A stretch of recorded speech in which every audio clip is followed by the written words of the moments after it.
Boa tarde a todos. Dando continuidade às palestras desta tarde, nós queremos apresentar o palestrante Dr. Sérgio Felipe de Oliveira.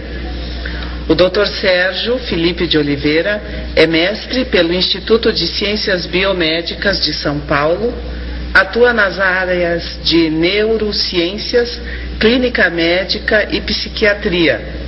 É diretor clínico do Pineal Mind Instituto de Saúde, neurocientista e idealizador e diretor do projeto Uni Espírito.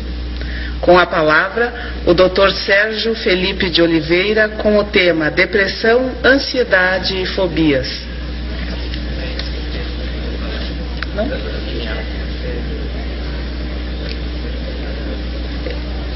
Retificando, é a glândula pineal, novos conceitos e avanço nas pesquisas.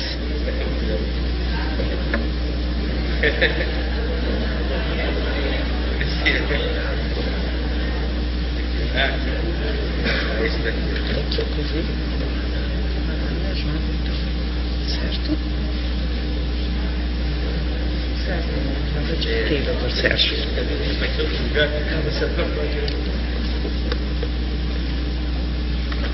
Deixa eu ligar para o senhor. Obrigado. Boa tarde. Quero agradecer a oportunidade de estar aqui com vocês. Obrigado ao Dorival, toda a universidade aqui, pela possibilidade de estar falando.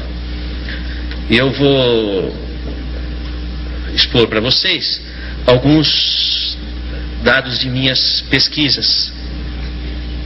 Uma parte dessas pesquisas eu fiz no Instituto de Ciências Biomédicas da USP e na Escola Politécnica da Universidade de São Paulo. A outra parte eu fiz no meu consultório e em conjunto com a Faculdade de Medicina da Universidade de São Paulo. Eu tive interesse de estudar a glândula pineal porque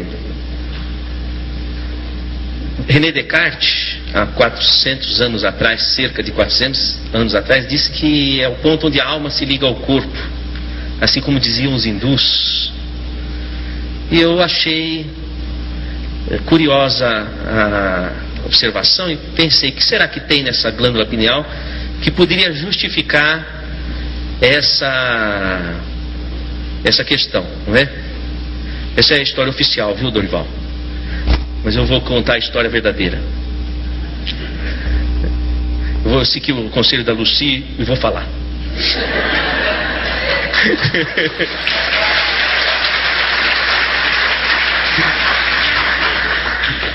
Eu me formei em medicina e depois eu dividia meu tempo entre a clínica médica e eu estudava física no Instituto de Física da Universidade de São Paulo.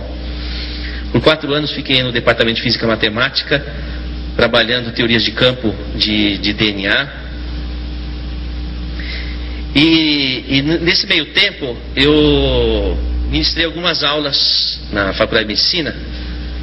Uma delas foi no Instituto do Coração, sobre genética em cardiologia, porque eu estudava DNA e, portanto, tinha uma boa formação nessa área de genética. E eu me recordo uma vez que, dando uma aula sobre genética do coração, eu disse, esses genes não vão funcionar se não tiver um espírito que induza o funcionamento deles. E naquela época estava hospitalizado no próprio Instituto do Coração, do HC, da Faculdade de Medicina, o professor Zerbini. Já ouviram falar do professor Zerbini? E ele mandou me chamar. Eu fiquei apavorado, falei, nossa, falei alguma coisa que não devia. Ele estava hospitalizado com câncer, já na fase terminal da vida dele, e ele disse assim, ouvi falar muito de suas aulas, não é? Eu falei, professor? Ele falou, gostei muito. Eu falei, então ele me aprovou nas observações. Até ele disse o seguinte, tenho 2 aulas ainda para dar e não vou poder porque não vou sair vivo dessa UTI. Você vai dar essas aulas. Eu dei as 2 últimas aulas do professor Zerbini, falando que o coração não se formava sem que o espírito estivesse ali induzindo a embriogênese. E aí passou um tempo. E tinha um professor também na neurofisiologia, chamava Juarez Ricardo, professor titular de neurofisiologia. Ele, inclusive, que traduziu do russo a obra de Luria, que Luria, vocês sabem que foi o russo que fundou a neuropsicologia. E esse professor falava assim para mim, nós tomávamos café no centro acadêmico, dizia assim: Sérgio, tem um abismo entre a psicologia e a neurofisiologia. Precisa de fazer algum gancho entre uma coisa e outra. E passou um tempo, o professor Zerbini desencarnou e o professor Juarez Ricardo também desencarnou. E aí eu estava na minha casa, eu morava numa kitnet, eu e minha esposa, comia no fogão de uma boca só, e eu tive uma alucinação. Então apareceu o professor Zerbini e o professor Juarez Ricardo na minha sala, assim. Eu falei: nossa, eu preciso tomar um remédio, eu estou alucinando. E aí eles disseram assim para mim: você precisa estudar a glândula pineal. Eu falei: imagina estudar a glândula pineal, um órgão vestigial, tem que voltar para a anatomia. Eu estou na anatomística, não estou na anatomia. De jeito nenhum, não, você precisa estudar. Você volta na universidade, vai no departamento de anatomia e vai estudar a glândula pineal. Eu falei: mas isso não é um assunto que me atrai, porque eu estava na física quântica, estudar anatomia em cadáver já tinha passado há muito tempo de Versalhes, isso, né? E aí eu deixei quieto. Aí passou um tempo, alguns meses, uma professora da anatomia, eu a encontrei numa palestra espírita e me surpreendi. Falei: olha, professora, a senhora aqui, professora titular de neuroanatomia veterinária, a professora Ivênia Santos Prada. Aí ela estava com uma outra professora titular de anatomia também da Universidade Federal, e as duas estavam e vieram ter comigo. Falaram: Sérgio, você precisa pesquisar a glândula pineal, nós estamos precisando de uma pessoa no departamento para pesquisar. Eu falei: não é possível, a minha alucinação se vivificou aqui nesse... Não é? Eu falei: vai ver, eu tenho mesmo que ir pesquisar a glândula pineal. E aí eu fui na anatomia lá da medicina e falei: olha, eu quero pesquisar a glândula pineal. Falaram: olha, você precisa fazer pós-graduação, mestrado, doutorado para pesquisar, mas nós não temos linha de pesquisa em pineal, nós só temos, e desfilou uma série de infinitas pesquisas, mas sobre pineal não tinha. Eu falei: não, mas para mim eu só vou fazer a pós-graduação se puder estudar pineal, porque eu vim aqui para estudar pineal, sem contar a história toda, porque eu achava que eu estava maluco, iam perceber que era verdade isso. E aí um professor, subrepticiamente, entendeu a situação, espiritualista inclusive, e me deu espaço para eu pesquisar. E aí foi. Aí saiu a pesquisa que eu vou mostrar para vocês e os derivativos dela. Tá? Então, mas vocês não contam para ninguém isso que eu falei para vocês. Vale a primeira história. Então, antes disso, eu vou passar alguns conceitos que são importantes, porque essa aula eu dei no Hospital das Clínicas, então eu tive que adaptar para o pensamento do pessoal lá da medicina. Vamos ao primeiro quadro. Esse é um livro do Jeffrey Schwartz, de uma universidade americana, e ele fala uma história que foi publicada numa revista científica que eu achei muito interessante de colocar aí. Eu vou contar para vocês. É uma paródia, porque normalmente se faz chacota do espiritualista, mas hoje em dia, dentro da própria alçada da ciência, já existe chacota dos materialistas. Então a história é a seguinte, é uma fábula, né, vamos dizer assim. Havia um planeta que havia recebido um sinal aqui da Terra, e o chefe do planeta falou: nossa, tem algum planeta emitindo um sinal. É o planeta Terra. Então ele mandou um emissário para o planeta Terra, vindo de outras galáxias. Mandou um emissário: pesquise lá de onde vem os sinais. E a pessoa pesquisou e voltou lá para o planeta da outra galáxia. Olha, é o seguinte, esses sinais vêm de máquinas. Máquinas, mas quem faz essas máquinas? São homens que vivem naquele planeta.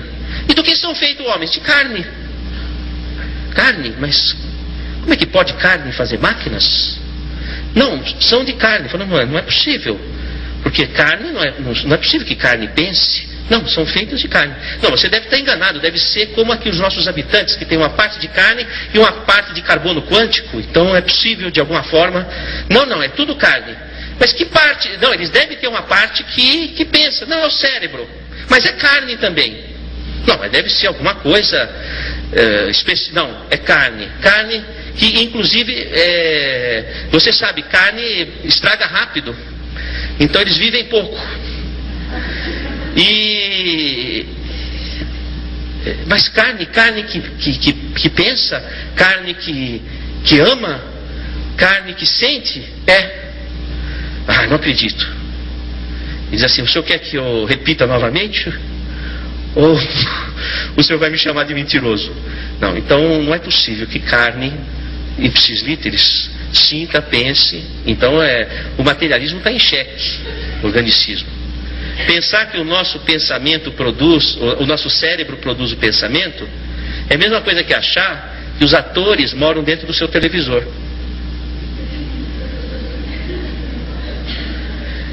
Então, sabe o que os cientistas têm feito? Bom, se lesa aquela área do cérebro, não tem mais aquele comportamento. Então, teu televisor quebrou um botão, já não tem mais a novela. Não existe mais a novela. Então, é um raciocínio muito primário. Hoje em dia o cérebro tem sido comparado a um computador. De fato é um computador, mas não existe um computador que produza o próprio programa. O programa é produzido por um outro ser que se chama programador, que instala o programa no computador. Então o pensamento, a imaginação, elas não podem nascer de dentro do cérebro. Elas têm que vir de fora do cérebro e ser instalado no cérebro, por lógica formal do raciocínio informático. O Roger Penrose da Universidade de Oxford, ele vai dizer que o ser humano é um ser biológico, psicológico e espiritual, justamente baseado no teorema de Gödel.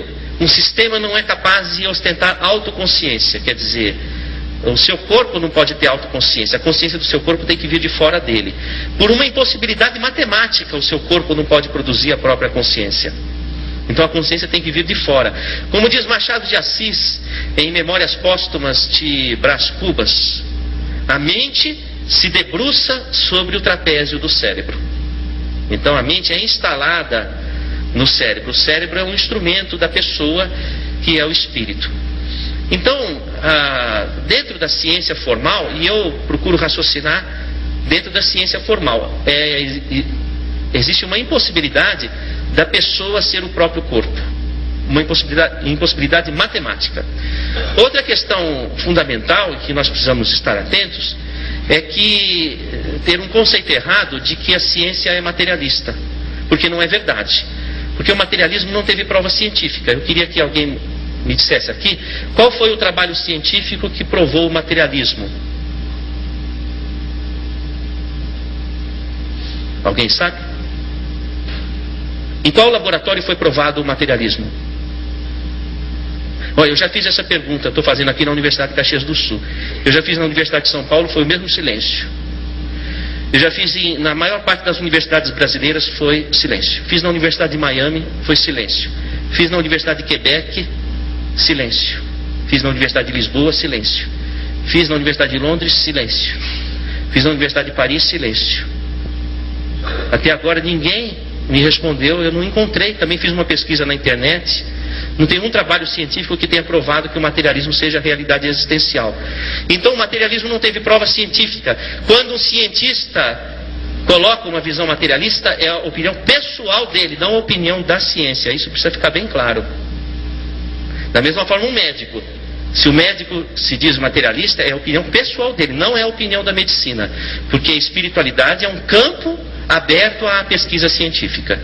E a ciência não fechou a sua compreensão sobre esse assunto. Assim também, nós poderíamos raciocinar do ponto de vista da própria física. Como o Roger perguntou assim, vocês estão me vendo, ou estão vendo aqui essa mesa? Estão vendo o Dorival? Vocês estão vendo o Dorival aqui? Não estão. Vocês estão vendo a luz refletida no Dorival. Se a luz estivesse apagada, ninguém veria o Dorival. Porque a matéria é invisível.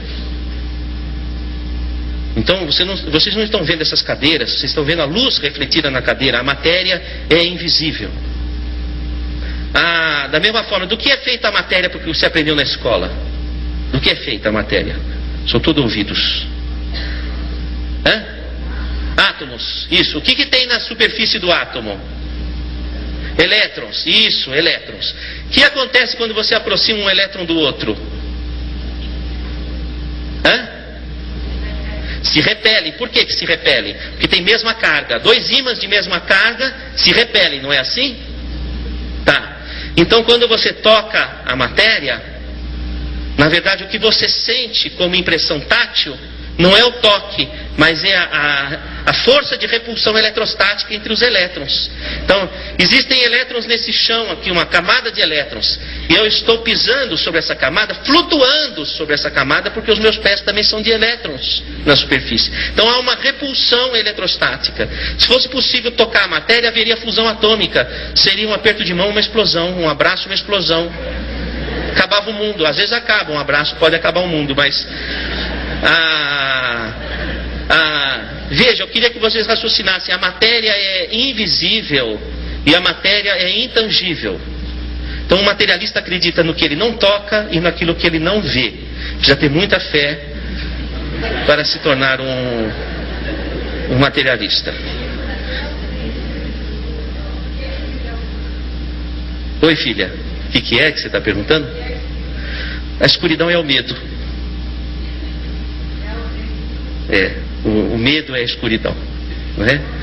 Então, a questão é que falar de espiritualidade numa universidade é sobretudo trazer à ciência a lucidez e a honestidade. Na Universidade de São Paulo, onde eu me formei, o primeiro artigo da Universidade de São Paulo, do Estatuto, é: a universidade deve ensinar e pesquisar todas as formas de pensamento. Todas as formas de pensamento. Isso inclui todas as culturas, inclusive. O professor Miguel Reale, que foi reitor da USP, um dos maiores juristas de todos os tempos, ele mandou escrever no chão da reitoria, em letras garrafais: no universo da cultura, o centro está em toda parte. Então, o centro de uma universidade não pode estar baseado numa cultura materialista, sobretudo quando o povo que sustenta as nossas universidades é de aculturamento espiritualista. Seria um contrassenso. Aliás, o professor Miguel Reale, interessante, ele foi operado no Instituto do Coração, e ele escreve um artigo para o jornal Estado de São Paulo, dizendo assim, que ele foi operado do coração e teve que passar por circulação extracorpórea, quer dizer, o seu coração ia ser aberto e precisava de uma máquina que fizesse o papel do seu coração. Então o seu sangue transitou por uma máquina fora do corpo dele. E o cérebro, para não sofrer danos, foi resfriado a 4 graus centígrados. E ele relata tudo o que foi falado na cirurgia e que é confirmado por todo o staff. Isso ele escreve no jornal Estado de São Paulo, no editorial na época. E ele diz: portanto, incito os cientistas da universidade da qual fui reitor a pensar na possibilidade da consciência estar fora do corpo. Então isso saiu no jornal Estado de São Paulo. Você veja que existe dentro da ciência formal, para uma ciência honesta, há que se abrir espaço para outras hipóteses que não são somente as hipóteses materialistas. Bom, vamos adiante, por gentileza, pode passar essa, não é? A própria Organização Mundial de Saúde vai colocar que qualidade de vida depende de aspectos biológicos, psicológicos, sociais e espirituais. Então a espiritualidade entra oficialmente dentro da medicina como um consenso da Organização das Nações Unidas. E mais do que isso, o Manual de Estatística de Desordens Mentais da American Psychiatric Association, a Associação Americana de Psiquiatria, vai colocar, num dos importantes capítulos sobre questões étnicas e culturais, o médico deve tomar cuidado para não diagnosticar erradamente como alucinação ou psicose casos de pessoas que dizem ver ou ouvir espíritos de pessoas já falecidas, porque isso pode não significar uma alucinação ou psicose. Então já começa a haver uma abertura para a hipótese espiritual. do ponto de vista factual, inclusive. E isso abre um espaço dentro do Código Internacional de Doenças que passa a reconhecer o estado de transe e a possessão por espírito como diagnóstico médico, salvaguardada a seguinte questão: é doença o estado de transe fora do controle da pessoa, mas não é doença quando esse estado de transe vem num contexto cultural ou religioso da pessoa. Quer dizer, estado de transe e possessão por espírito é hoje diagnóstico médico. Vamos ao, por gentileza, Dorival. Olha lá, ó. Item F44.3. E diz o seguinte: transtorno, estado de transe e de possessão, transtorno caracterizado por uma perda transitória da consciência de sua própria identidade, associada a uma conservação perfeita da consciência de meio ambiente.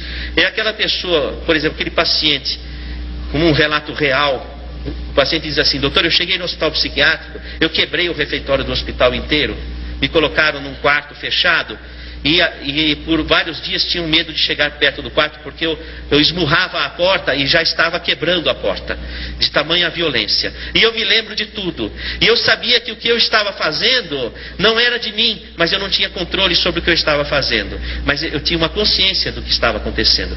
O que é diferente das psicoses primárias, onde a pessoa na essência tem uma esquizofrenia ou outros tipos de psicose. Por isso que o estado de transe e a possessão por espírito exclui esquizofrenia, intoxicação por substância psicoativa, síndrome pós-traumática, transtornos orgânicos de personalidade, psicóticos agudos e transitórios. Ou seja, é um diagnóstico nosológico único.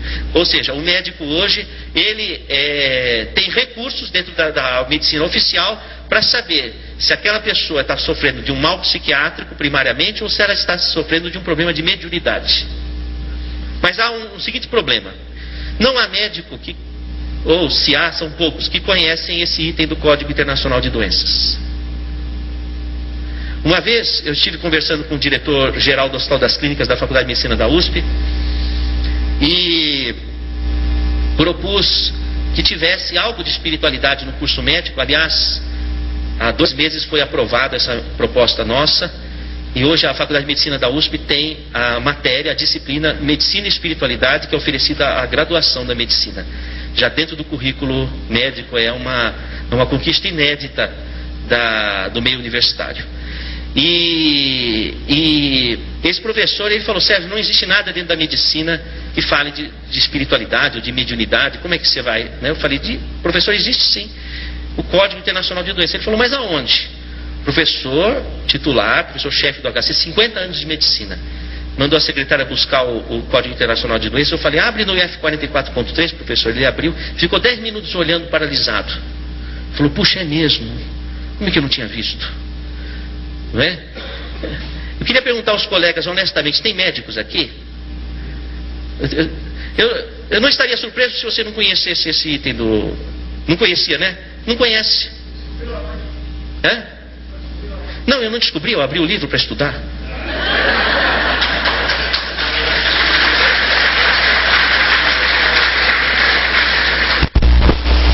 Foram cientistas que nos antecederam e já perceberam essas coisas, não é? Então, na verdade, o meu interesse é estudar o fenômeno do estado de transe, os fenômenos mediúnicos e a fisiologia, do ponto de vista médico, tá?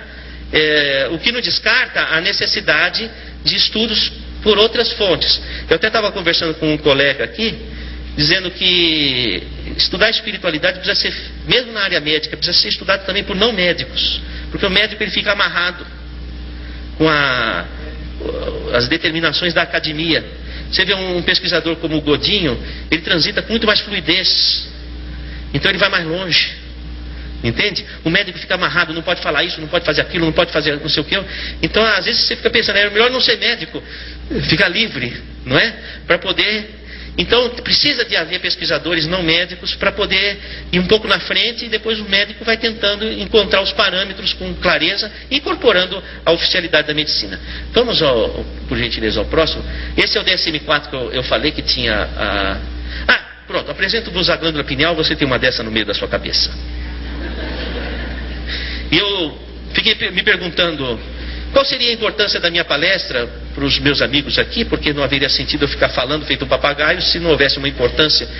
E aí me ocorreu o seguinte, que talvez seja importante você saber o que você tem na sua cabeça. E aí valeria a pena a palestra de hoje. Então você tem uma glândula pineal, que não é como essa, ou talvez seja, não sei, vamos à próxima, por gentileza, Dorival. Essa outra é assim menorzinha. Depois eu vi que não tem uma pineal igual a outra. Eu dissequei vários cadáveres, não há uma pineal igual a outra. Grandes, pequenas, e não importa, não é o tamanho que vai dizer se a pessoa é melhor ou pior. Eu já reparei que não tem a ver uma coisa com a outra. E a sua pineal é que não há nenhum exame que o seu plano de saúde cubra para você saber como é a sua. Mas depois eu posso ir pesquisar se você quiser.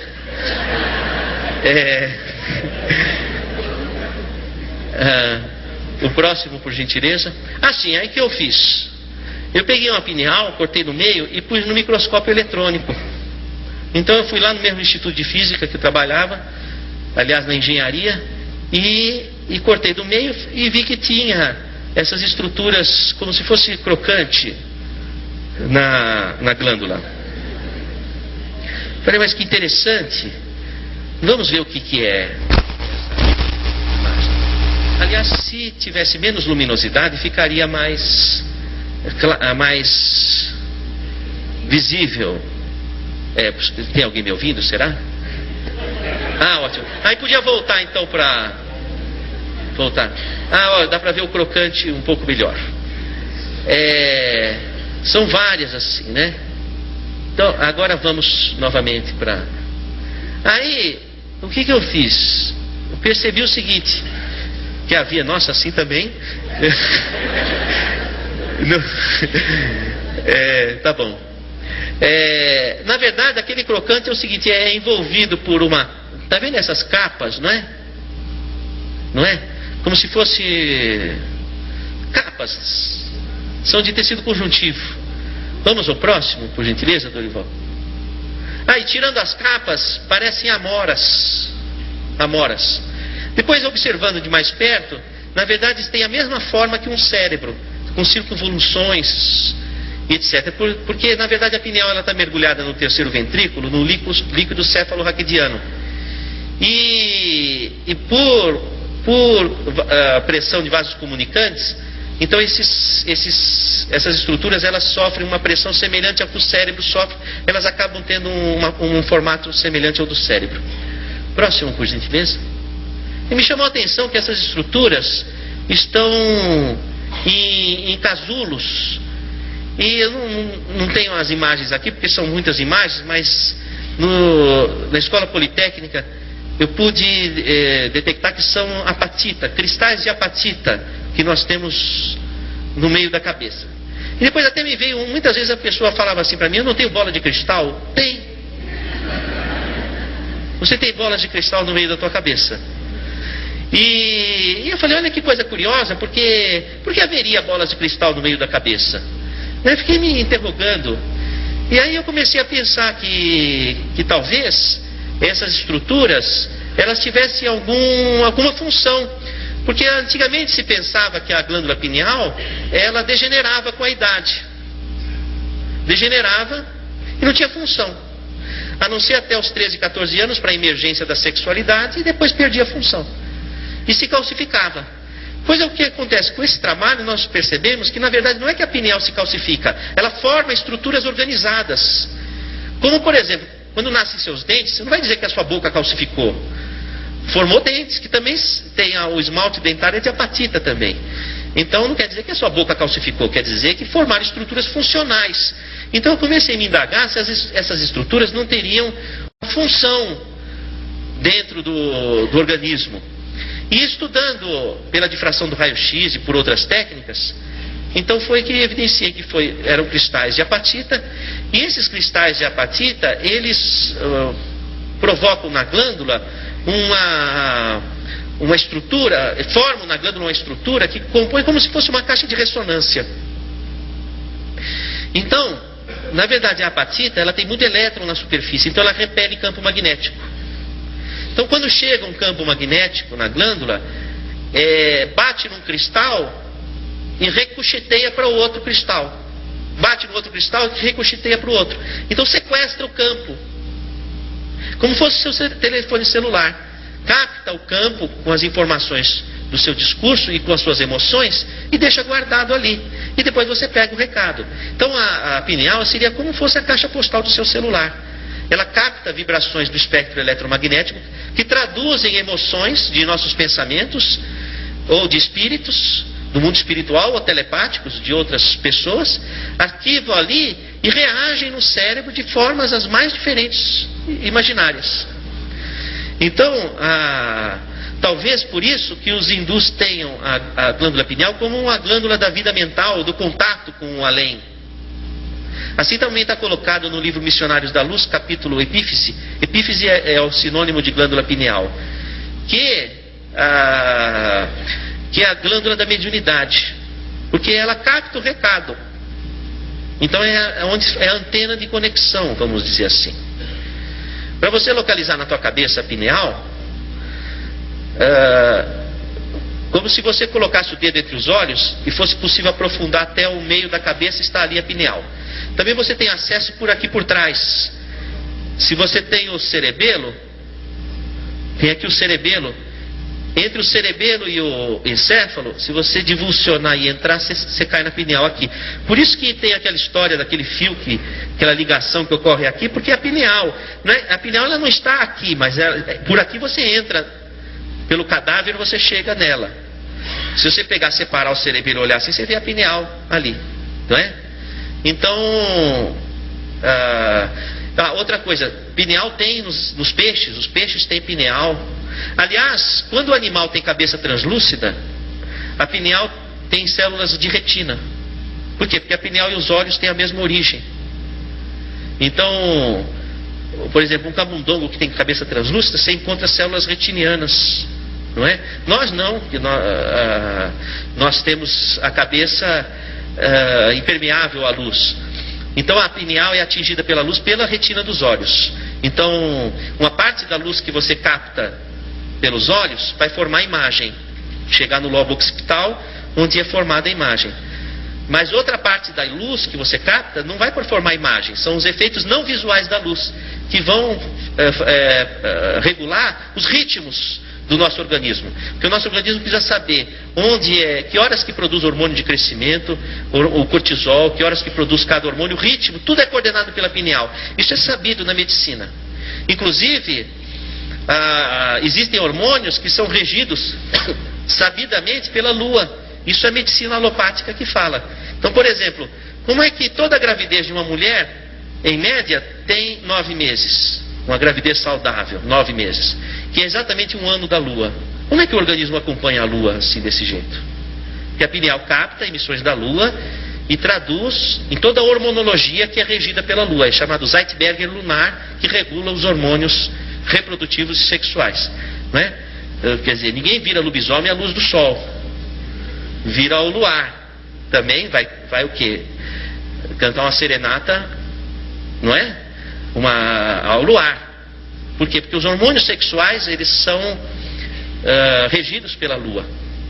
O ciclo de vigília e sono, Zeitberger é o sol. Então entra o olho, capta a luz e avisa o organismo que está de dia ou está de noite. Quando está de noite, aumenta a produção de hormônio pela pineal. Quando aumenta a produção de hormônio da pineal, induz o transe de desdobramento. Porque você vai dormir, você tem que desdobrar, porque você não vai ficar ali. Você vai sair do corpo e vai fazer o que você quiser. Então, aí tem que acordar cedo também. Porque se você fica fora do corpo, os bons espíritos vão trabalhar. Se você fica ali fora do corpo até tarde, você fica sujeito a influências. Diz assim, Deus ajuda quem cedo madruga, não é? Então, a pineal regula esse ritmo, essa ritmicidade, de acordo com comandos que são chamados Zeitbergers. Em 1988, um pesquisador chamado Volhat e outros colaboradores descobriram que a pineal é um sensório que converte onda magnética em neuroquímica. Então aí nós temos todo um gancho de entendimento de vários fatores. Primeiro, Se a pineal coordena o ritmo, ela lida com o tempo. É o único órgão do corpo que lida com o tempo. E o tempo é a quarta dimensão, e a dimensão é espaço-tempo. Então é outra dimensão. Então é um órgão que lida com a outra dimensão. Outra coisa, sabidamente a pineal capta, é um sensório magnético. Deve ser por conta desses cristais, porque eles são diamagnéticos. Então está aí outro gancho. Então possivelmente o transe mediúnico, a ligação se dá por contato magnético, como fosse o telefone celular, só que com um espectro magnético diferenciado. Então quando diz que a pessoa recebeu um espírito, não é que tem um espírito dentro dela. Como não tem o radialista, não mora dentro do seu radinho, mas é por emissão. O único jeito de um espírito entrar dentro do seu corpo é se você ficar grávida. Aí tem um espírito dentro do seu corpo, não é? A gravidez é a incorporação de um espírito e materialização, uma sessão espírita, a gravidez. A transa é um transe. Incrível, não? Eu não quero estragar o barato de vocês, mas eu tenho que admitir que é uma realidade. E incorpora o espírito. Tanto que a mulher, por exemplo, quando ela está no pré-menstruo, ela está com um corpo igual de uma grávida. Ela está com os seios engurgitados, o útero com o endométrio volumoso, pronto para receber o embrião. Ela está com hemodiluição, ela está com edema cerebral, vamos dizer assim. Ela está como se estivesse grávida. À espera do quê? De receber um espírito que iria se materializar dentro do seu útero. Na falta de um desses, ela recebe qualquer um, ela fica louca.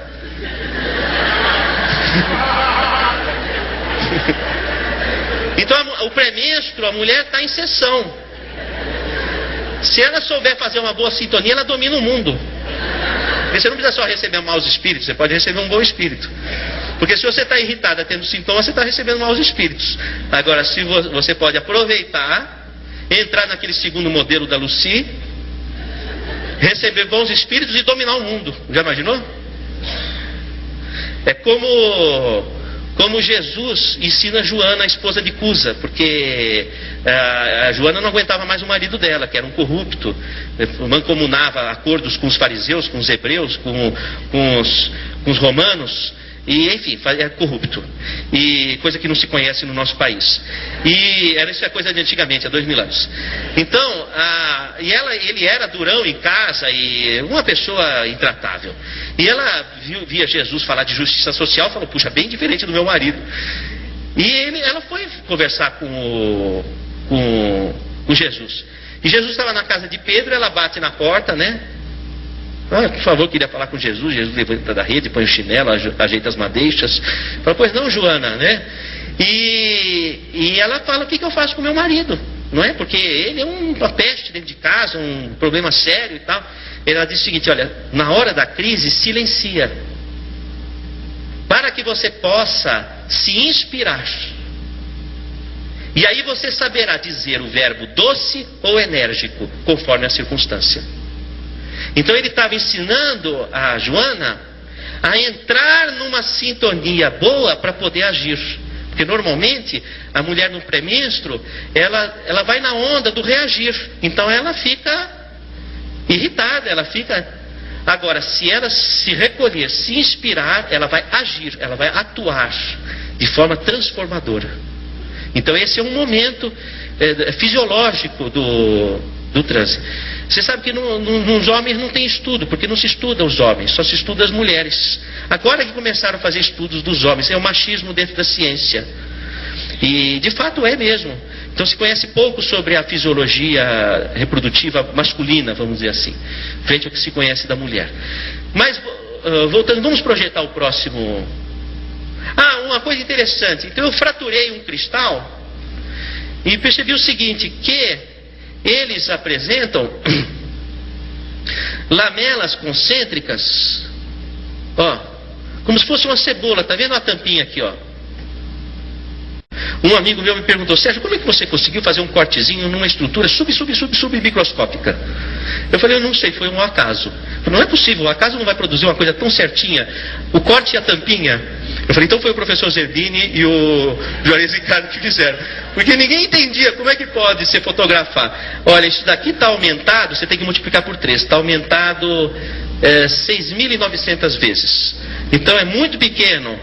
Então não é impossível fazer um cortezinho e a tampinha ficar do lado ali para mostrar que foi feito um corte, né? E aconteceu esse milagre, vamos dizer, para demonstrar. Vamos ao próximo, Dorival, por gentileza. Aqui eu fiz um raio-x de um cristal. Tá vendo? Ele apresenta lamelas, tá? Não parece um tronco de árvore cortado? Porque ocorre o seguinte, toda estrutura que é regida pelo Sol, o que acontece é o seguinte, ele tem esse tipo de padrão. Lamelas, por exemplo, a idade de uma árvore não se sabe pelos gomos, nos anéis do peixe também, não é assim? Então aqui também você sabe a idade da pessoa pelos gomos, por esses anéis, eu quero dizer, como diz o colega. Então, e até interessante que essas fraturas aqui não é parecido com fratura de tronco de árvore, e é natural mesmo, é como se fosse mesmo uma... Vamos ao próximo, por gentileza, Dorival. Aqui já é uma pessoa, quer dizer, a pessoa já estava no mundo espiritual. Eu tirei isso depois que a pessoa morreu. E não morreu por causa disso, morreu por outras causas. Essa daqui era um corpo de uma pessoa de 80 anos. Não é diferente o cristal? Ele tem muitas lamelas finas e que se acavalam, porque tem tantas, já tem 80 anos, são muitas lamelas e finas, e se acavalam. Então, na verdade, eu percebi o seguinte, que não é... a pineal de uma pessoa jovem pode estar cheio de cristais de apatita. Não é a quantidade de cristais, ou seja, não é o padrão de biomineralização, de calcificação que indica a idade. Porque antigamente se pensava, fica velha, a pineal calcifica. Não é assim não. Pessoa jovem, muito jovem aqui, está cheio de cristais na pineal, então ela parece calcificada, entre aspas, vamos chamar de biomineralização, porque é uma estrutura funcional, e são pessoas jovens. Então, na verdade, o que indica a idade é como é o cristal, quantas lamelas ele tem, indica a idade da pessoa. Vamos ao próximo, por gentileza. Aqui há pessoas que não têm o cristal, os cristais visíveis à tomografia. Deve ter, mas não numa quantidade grande. Então, você vê essa tomografia aqui, a pineal está aqui no meio, e você não vê nenhum cristal. Concorda? Não dá para ver nada, tá? E é interessante que eu reparei o seguinte, que a pessoa que não tem esses cristais visíveis à tomografia, deve ter, mas em pequena quantidade, não é visível à tomografia. São pessoas que entram facilmente em transe de desdobramento, saída fora do corpo. Normalmente uma pessoa entra em desdobramento a cada 1h30. Então ela sai do corpo. Então, por exemplo, vocês agora, deve ter gente que está do corpo, alerta, gente que está assim meio para fora e gente que já foi embora. A cada 1h30, cada pessoa está na sua 1h30 específica, não é? Então, tem pessoas que têm esse desdobramento muito acentuado. Quando a pessoa tem esses desdobramentos muito acentuados, ela capta muito a psicosfera. Então ela sente o que a outra pessoa sente. Quando tem muita gente, ela fica meio afetada, e fica meio, não é? Porque tem muito desdobramento. Então aí a pessoa ela capta um numerário muito grande de informações. Essas informações vão ser registradas no tálamo, que é uma área do cérebro que registra as atividades sensoriais. E a pessoa não percebe, com muita coisa que você está captando, você não percebe. Por exemplo, eu faria uma pergunta para vocês. Quantos tipos de órgãos dos sentidos a medicina conhece no corpo humano? Quantos tipos? Sou todo ouvidos. Hã?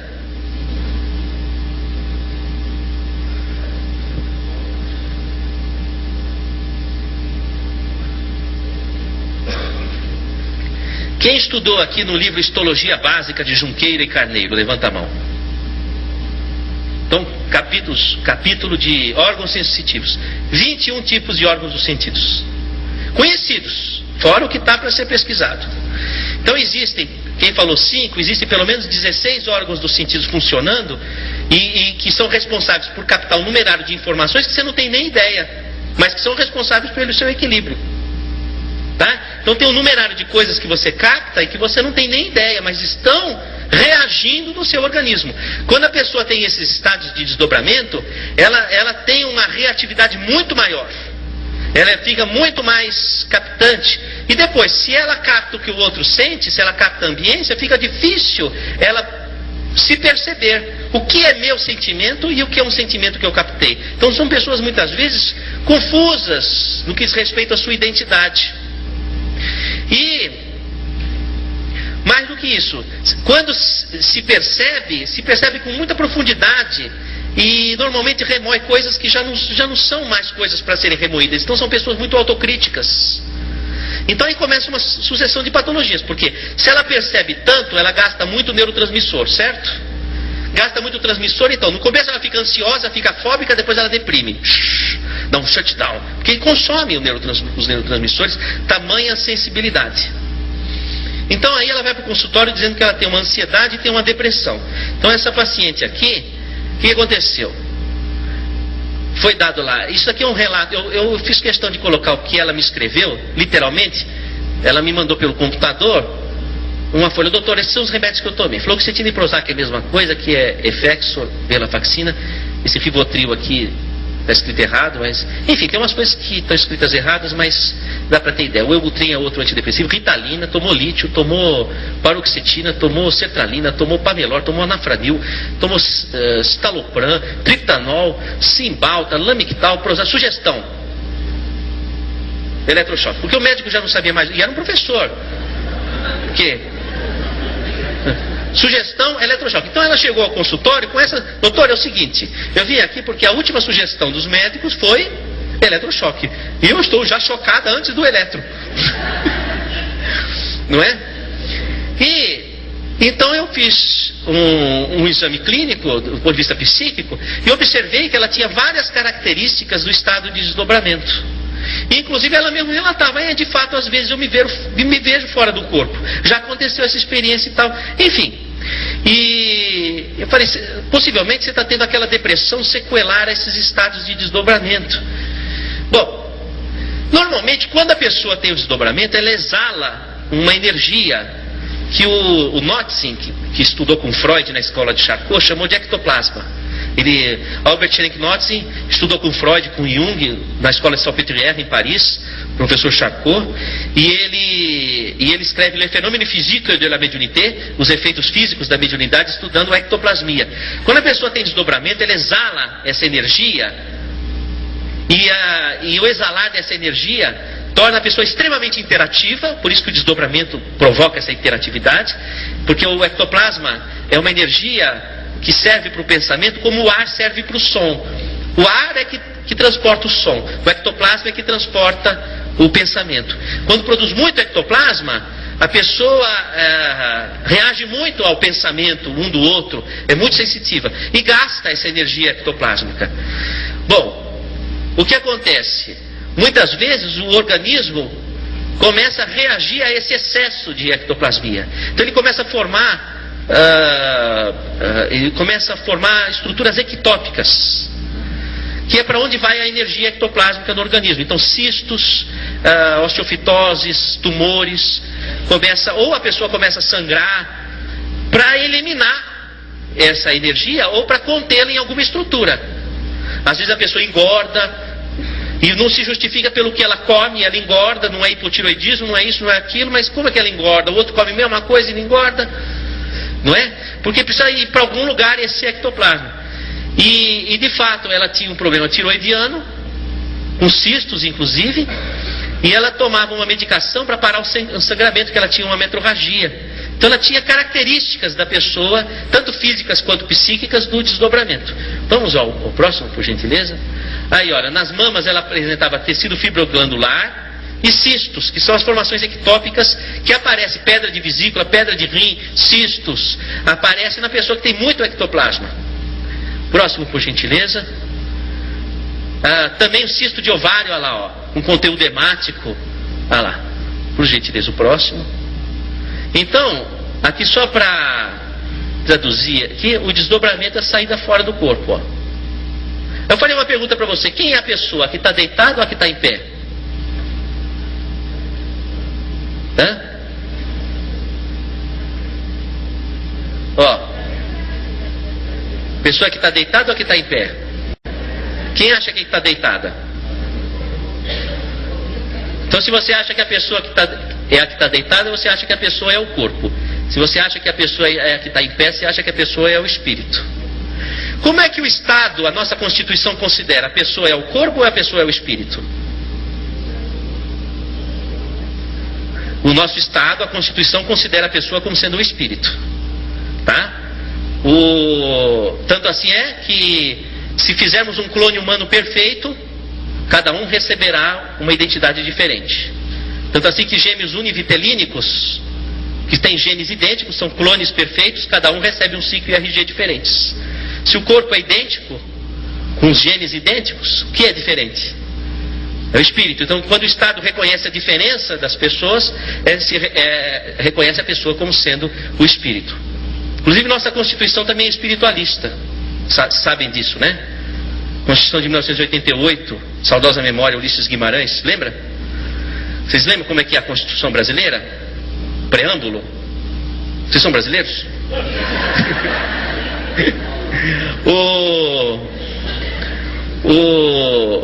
Diz assim, na introdução: o Brasil deve pautar suas relações pela paz, diplomáticas pela paz, etc, etc, etc e tal. Portanto, em nome de Deus, promulgamos a seguinte Constituição. Quer dizer, não acreditar em Deus é anticonstitucional.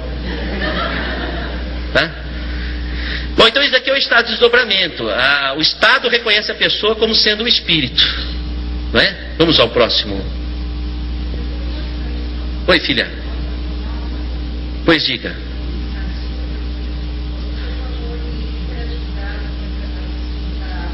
Isso. Ela perguntou da bipolaridade, né? Acontece uma coisa muito curiosa. Existem pessoas que têm o transtorno bipolar. Em essência, são pessoas que trazem no espírito uma dificuldade de se centralizar.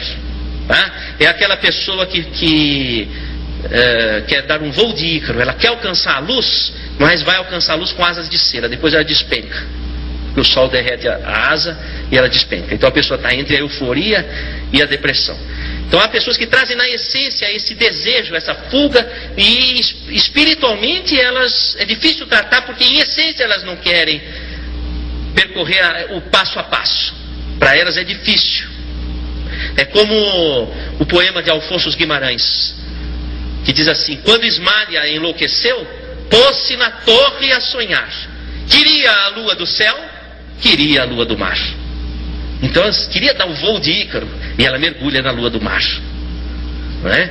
Então o transtorno bipolar, há aquele caso que em essência a pessoa tem a doença por uma dificuldade de ir pelo passo a passo. Não é? Como diz assim: preferiu ser rainha no manicômio do que lavadeira na vida real. Então há essa dificuldade. Agora, há pessoas que apresentam uma mediunidade muito acentuada, que não foi trabalhada, e a pessoa, porque a mediunidade é como uma árvore, vai abrir uma copa para o além. Você sabe que a árvore é um ser astrofísico, ela depende dos astros, do sol, da lua, para poder se desenvolver. Então a copa se abre para o além, mas não abre uma copa se não tiver boa raiz. Então muitas vezes a pessoa, ela explode a mediunidade na adolescência, abre uma copa sem raiz. O que vai acontecer com essa pessoa? Ela não consegue sustentar a sua identidade, porque ela capta uma porção de identidades e não consegue sustentar a sua. O primeiro espírito que você precisa receber é você mesmo. Por isso que a Lucy o que a Lucy está fazendo? Procurando receber ela mesma. Já recebeu tanto espírito a vida toda? Agora está na hora de receber ela mesma. É formar a raiz. Então, a questão é, quando a pessoa ela vai abrir a copa pro além, ela precisa ter raiz, você precisa estar com a sua identidade bem firmada. Pessoa começa, explode a mediunidade na adolescência, não é dado estrutura para a pessoa daquilo que ela deve realizar, a missão dela, em todos os sentidos, dentro daquele contexto, para não acontecer de sofrer como a Lucy sofreu. Amar o próximo sem deixar de cantar a sua própria canção. Então tem que trabalhar dessa forma. Aí o que acontece? Não trabalhando dessa forma, a pessoa, ela caminha, e eu tenho percebido isso, ou vai para o transtorno bipolar, ou vai para a epilepsia. Então existem epilepsias e existem transtornos bipolares que existem casos que a pessoa não tem a doença em essência, mas são médiums sintomatas. E você precisa saber fazer esse discernimento, saber discernir quando é o transtorno bipolar, quando é efetivamente um problema mediúnico em essência. E o curioso é que a epilepsia e o transtorno bipolar, os dois usam a mesma medicação para tratamento. É curioso. E a medicação que é usada nos dois, da epilepsia e no transtorno bipolar, tira uma pessoa do transe.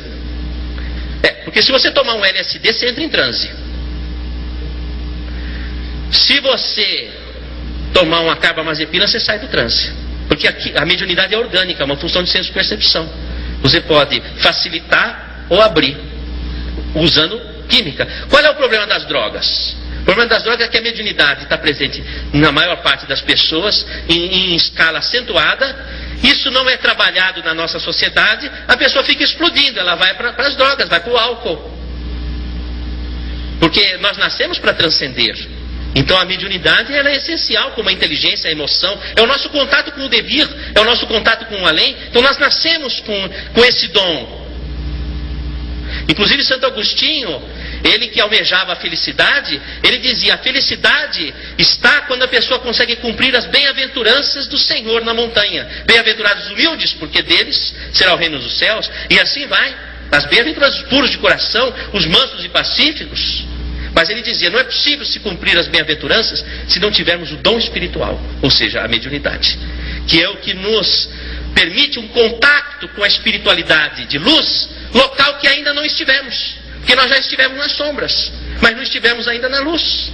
Então como é que você vai ter o desejo de estar na luz, que é um lugar que você nunca experimentou? Mas você pode experimentar, você pode sentir o êxtase do paraíso, vamos chamar dessa forma, se você tiver o dom mediúnico permeável a isso. E aí você vai ter o anseio de progredir. E aí você consegue cumprir as bem-aventuranças. Então a mediunidade ela é um elemento essencial. Se a pessoa não usufrui e não trabalha esse dom segundo o mecanismo da árvore que eu falei, raiz, copa, a pessoa ela se desestrutura. E nós nascemos, nosso organismo nasceu com essa porta aberta. Nós temos uma porta de entrada, que é o hipotálamo, são os hormônios, as enzimas que nos conectam aqui, mas nós temos a porta de saída, que é o cone que vai da pineal ao lobo frontal, é a expansão do nosso devir. Aqui é onde é produzido o ectoplasma. Parte do ectoplasma, esse é da mitocôndria, as nossas células todas têm mitocôndrias. Para onde vai o oxigênio que você respira? Respira. Foi para as mitocôndrias. Respirar já não vai ser mais a mesma coisa para você.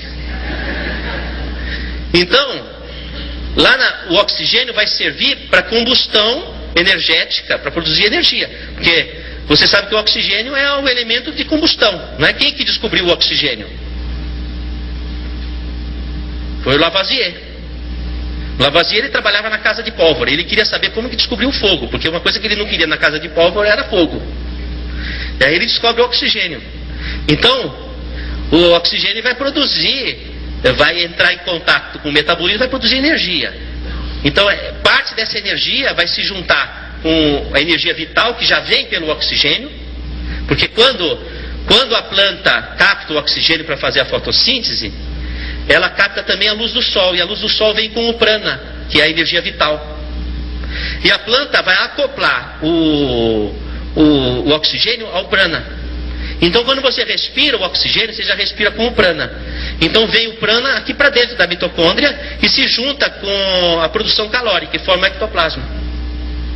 Então o ectoplasma é um produto do prana, que é uma energia espiritual, e de uma energia metabólica biológica. Por isso que o ectoplasma ele é uma energia que permeia a comunicação entre o mundo espiritual e o mundo corporal, porque ele tem as duas fontes.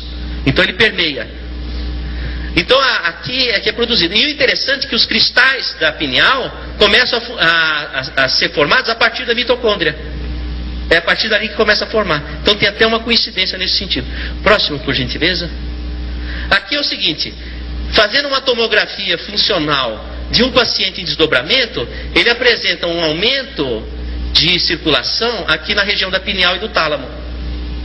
Ó, tá vendo? Ó? Veja, pineal faz parte do tálamo, pineal é epitálamo, tá? Faz parte dessa região do tálamo. Então, essa região aqui está aumentada. Vamos ver o próximo? Ó que engraçado, isso aqui foi feito lá no Hospital do Coração. Olha o que o radiologista vai escrever. Estudo tomográfico por emissão de pósitrons com SPECT sem evidência de anormalidades metabólicas significativas em tecido cortical. Tá tudo bem, ele não tem doença. Discreto aumento do metabolismo regional de glicose em tálamos.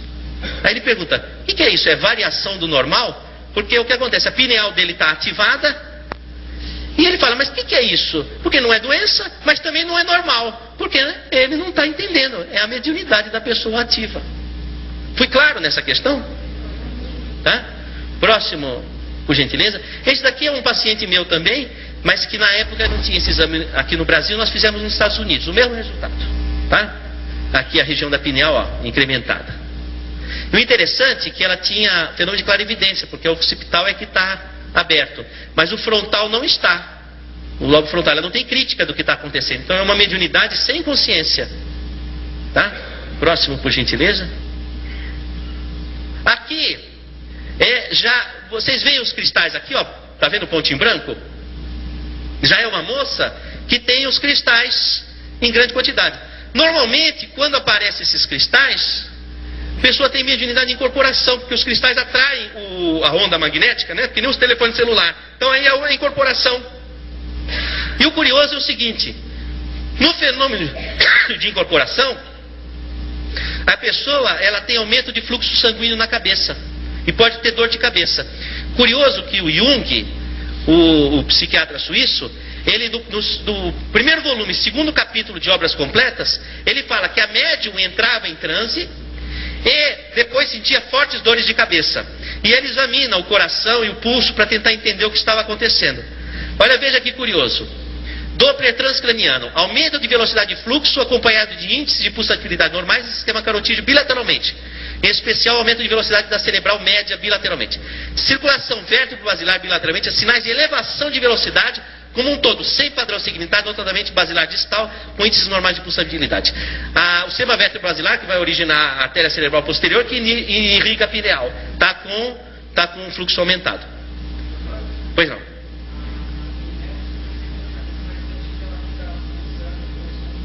Fica pulsando. É isso, ó. É isso. Eu tinha uma moça que trabalhava em casa, que eu chegava assim, eu falava, tá tudo bem? Eu falava, minha cabeça está coçando.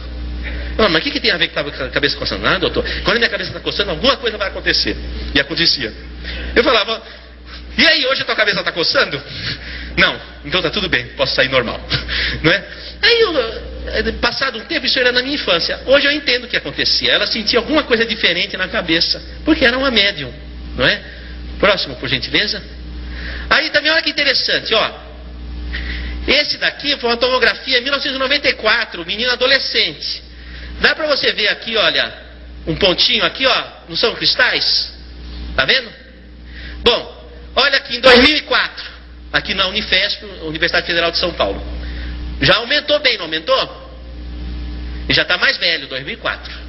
Olha que caso curioso. Vamos passar o próximo, por gentileza? O paciente entrou no Hospital das Clínicas com convulsão focal. Paciente de 15 anos com convulsão focal, em membro superior esquerdo.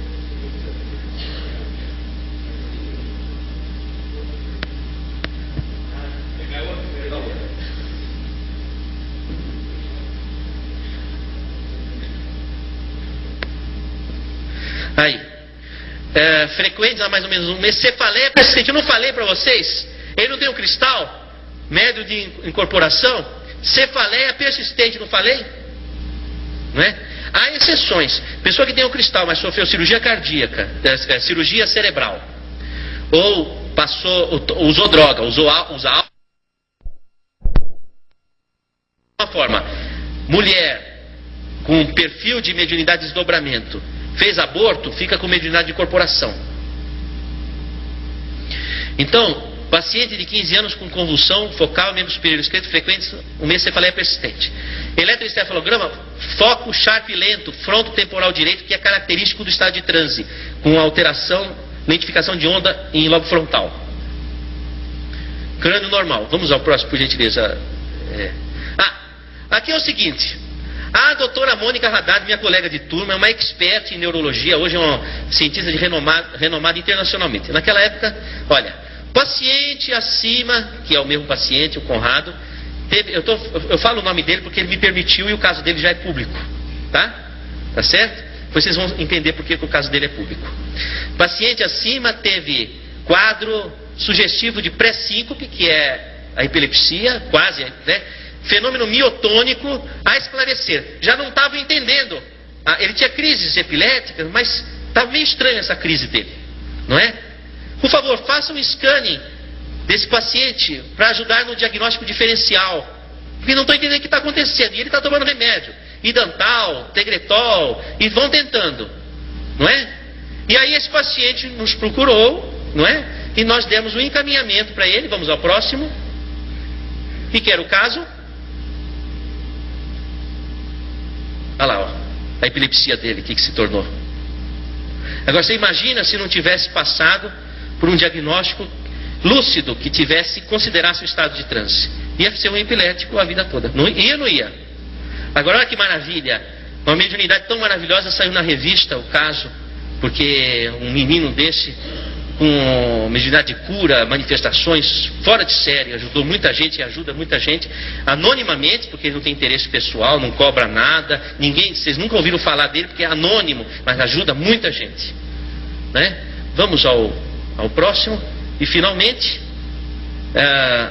hemos de considerar que a nossa anatomia corporal vai além do que os seus olhos podem ver, e a medicina vem descortinando todo esse jogo de energias que nos conecta com o além. Fica aí estas digressões para a nossa reflexão, para que nós possamos, como incentivo para o estudo, sobretudo para o melhor entendimento dos problemas que nós sofremos. Muito obrigado pela atenção.